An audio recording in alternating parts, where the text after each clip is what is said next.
So what you may be asked to do in some problems is you may be given a right triangle, and you may be asked to find all the trig ratios at a specific angle. So let's say I give you a right triangle. I choose angle theta here, and then I give you the value of 3 and 5. Based just on this information, okay, directly, what trig ratio does this information relate to?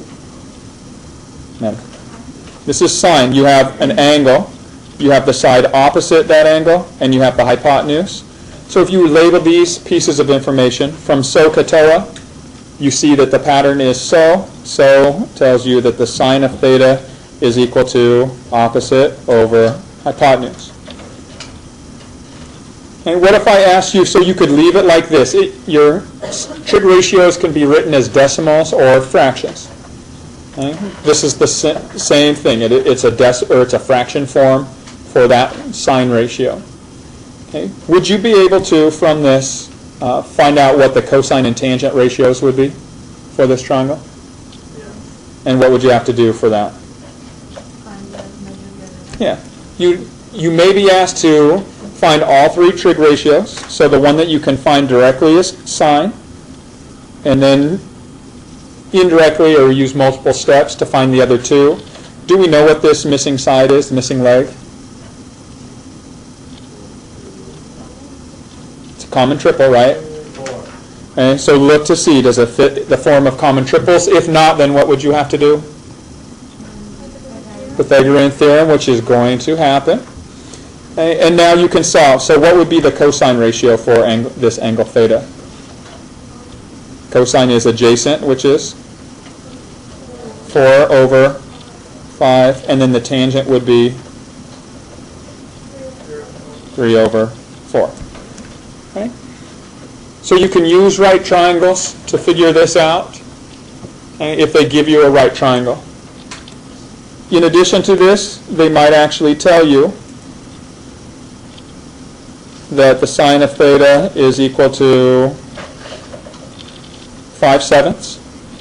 Okay. Find the remaining trig ratios. Find the cosine and tangent of that angle.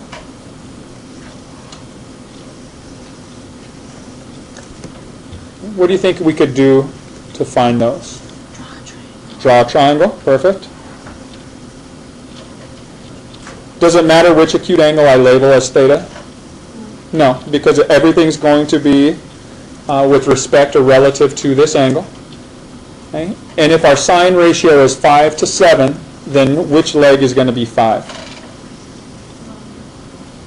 The one opposite this angle. So here's 5, and which side will be 7? Okay. And so now what would I have to do to find this missing side? Pythagorean theorem. And so if you use Pythagorean theorem for this, okay, you could either set it up and say 5 squared plus our unknown side squared is equal to 7 squared. Sum of the squares of the 2 legs is equal to the squared hypotenuse. And then solve. So if you work through this process, you get b squared is equal to, subtract 25 from both sides, extract the square root, you get b is equal to, are there any perfect square factors you can remove from 24? And so you get 4 times 6. Square root of 4 comes out as a 2. And so you wind up with 2 root 6. And so what would your cosine ratio be?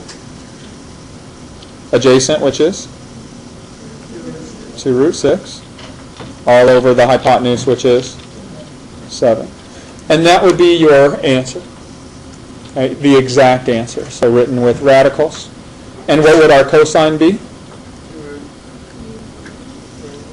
Okay. I'm sorry, the tangent would be? So it's opposite,